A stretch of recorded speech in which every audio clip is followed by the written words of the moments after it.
Hey everybody, welcome to another video review.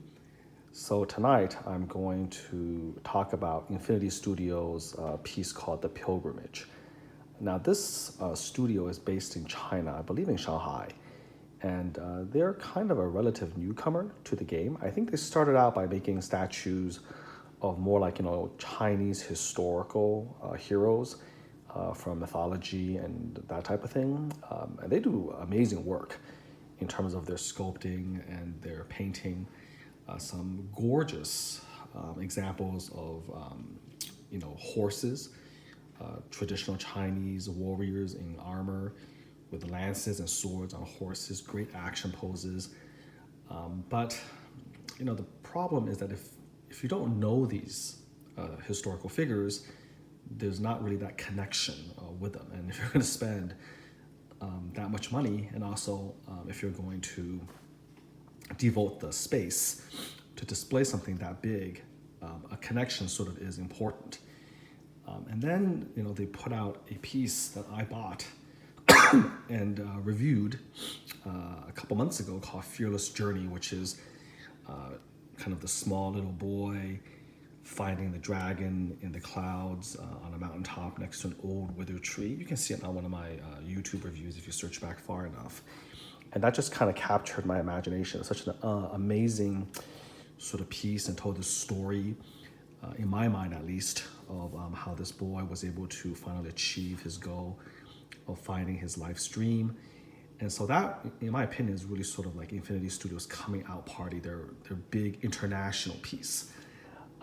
And so when they put out another sculpture in sort of a similar vein, I was very interested and I did buy it. Now, Fearless Journey was very limited. It was only a couple hundred. And I think internationally there was like maybe 198 for the international market, and then a similar number for the Asian market. So the Pilgrimage is no exception. I think because of the kind of the fame and the notoriety of Fearless Journey, American distributors began to pick up on Infinity Studios' name, and the Pilgrimage was a lot easier to obtain from the US. Now, I didn't do that because I have a source in Asia, which I secured a pre-order for early on. But if I had known kind of how easy it would be to get it later, I probably would have gone that route. And it makes it simpler in terms of the conversion and the shipping and all that sort of stuff. And for instance, I think Big Bad Toy Store for sure has or had the Pilgrimage on order. But you have to be very you have to keep a close eye on things because, again, the limitation is so low that these things sell out really, really quickly, even at their price point. So enough background. Let's take a look at this piece. So it's actually not that huge. I mean, it's big, it's heavy, but if you take a look at my hand here, it's not gigantic. Again, the scale is achieved with a comparison of the dragon with the small, almost miniature level people here, which is really clever to, again, give you that sense of scale without creating a sculpture that's just ridiculously impossible to ship and to sell. So they call it the Pilgrimage because obviously there's all these people who are pilgrims, these human beings are journeying down the river to pay homage to these dragons. And obviously, the dragons give you this sort of godlike quality. They're majestic spirits, immortals, and a pilgrimage, is usually associated with something holy, like, you're making a holy pilgrimage to Mecca or whatnot. And so there is a sort of a holy religious connotation to the word. And that's sort of the mood that this sculpture is trying to evoke, even though, again, it's more traditional Chinese religion with its focus on dragons and nature and that type of thing. So where to begin? I think the first thing that's interesting about it is that this sculpture incorporates a background that's very beautifully painted. And you can see the forest in the background. And this entire panel right here is very strongly attached to the base and to the back of the dragon through rare earth magnets, big rare earth magnets. When you line it up, it snaps with a tremendous amount of force. And if you look at it, I think that the backdrop provides a really important illusion to the piece. And it makes it unique because a lot of statues, you sort of have to put on a turntable and then you turn it around and you admire it from 360 degrees. That's kind of one of the selling points, so to speak, of a statue, right?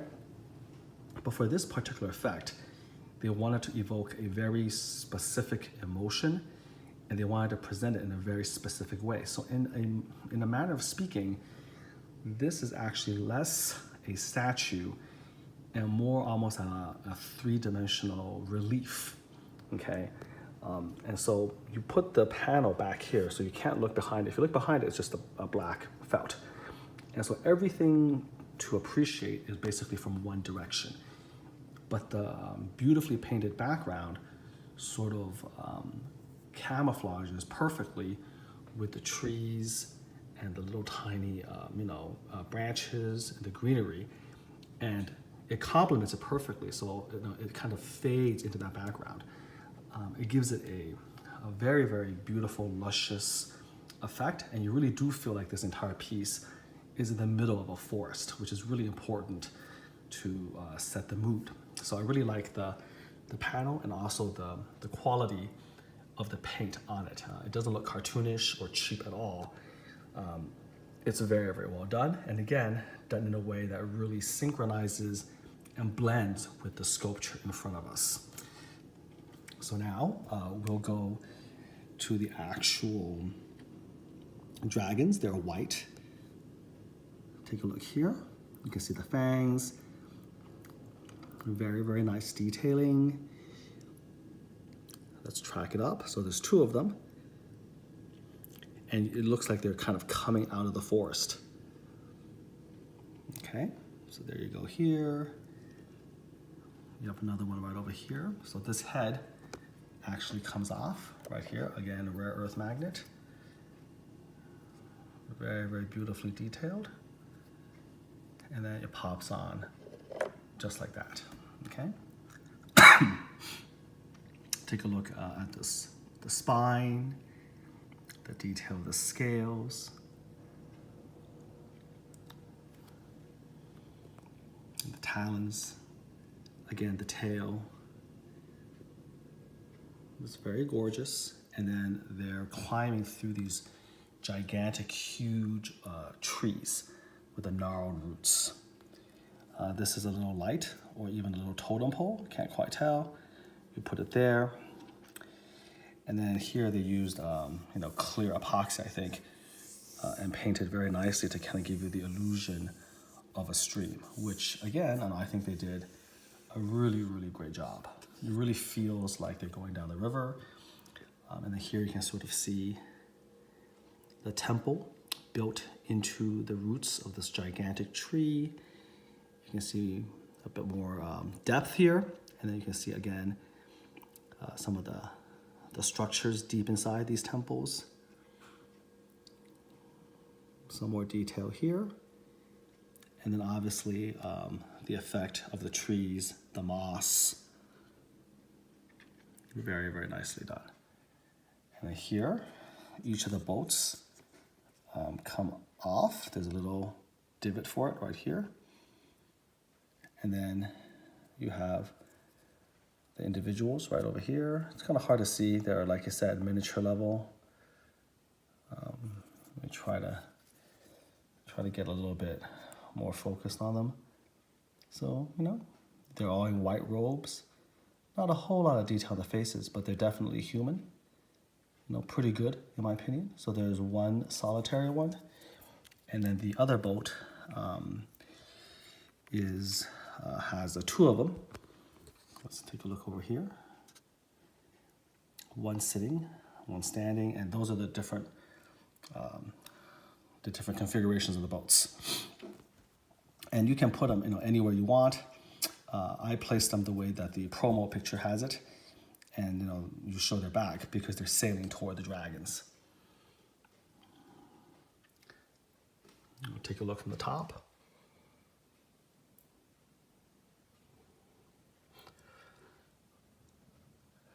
And again, this part here is real, but if you kind of move back a little bit, it blends into the background in a very cunning fashion.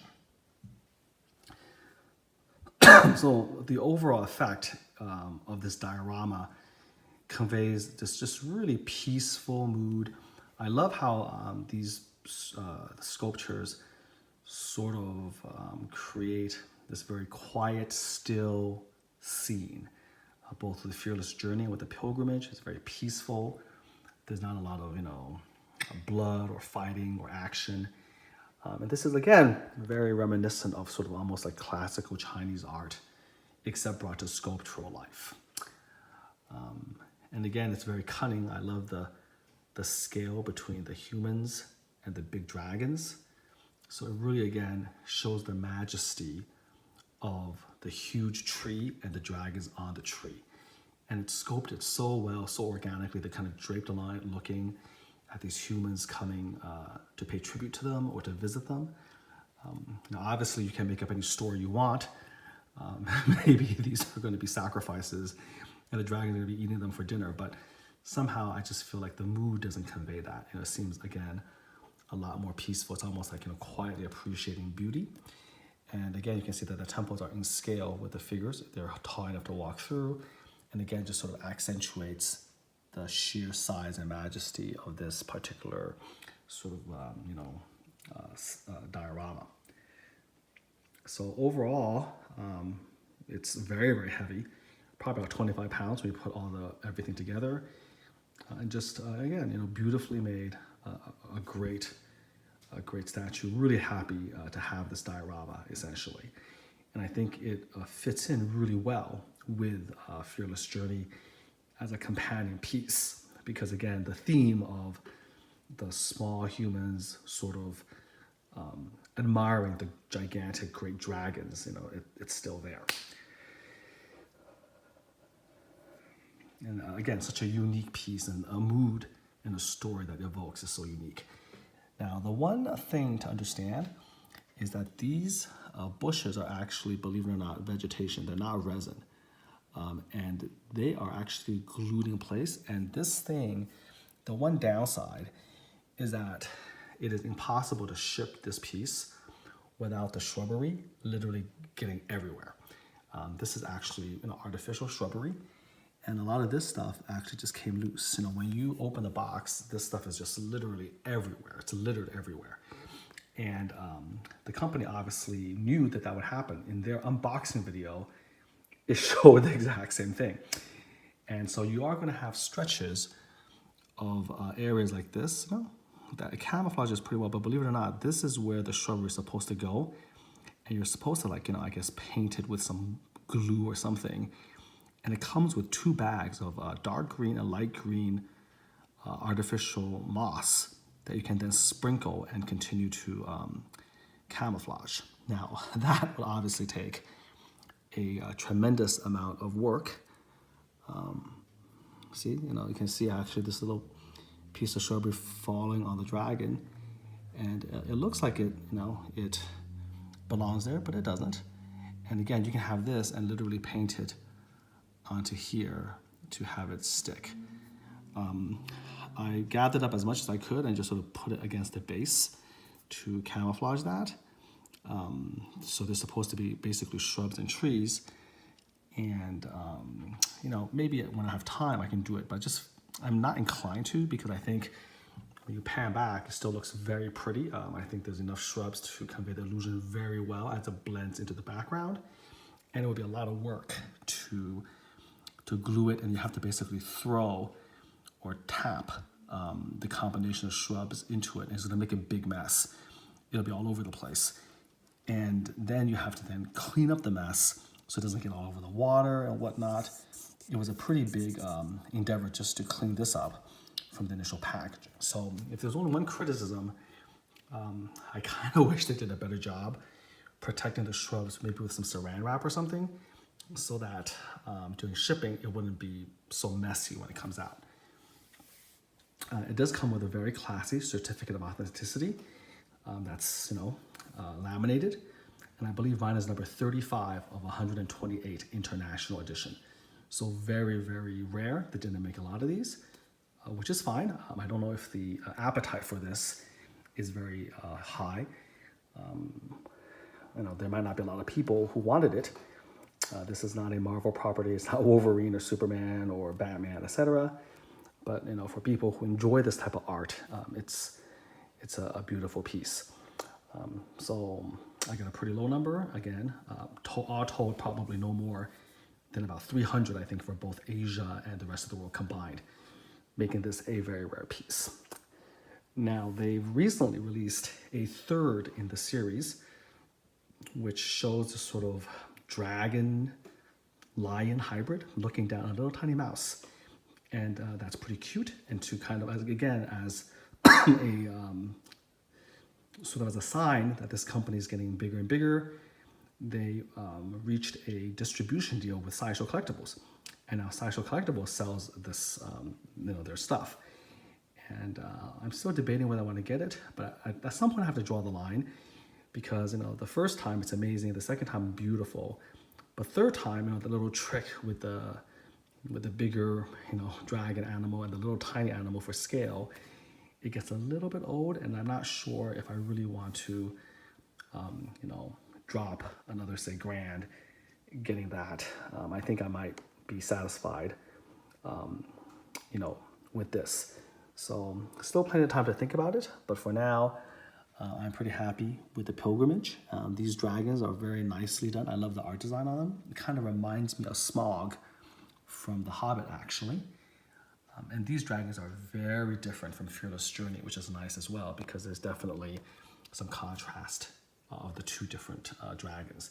So when you display them next to each other, you can see sort of the differences between the two. So panning back, so you get an idea of the entire piece, the entire diorama, with the wood backing. This is The Pilgrimage by Infinity Studios. Hope you enjoyed that and you enjoyed this lovely work of art. And until next time, take care.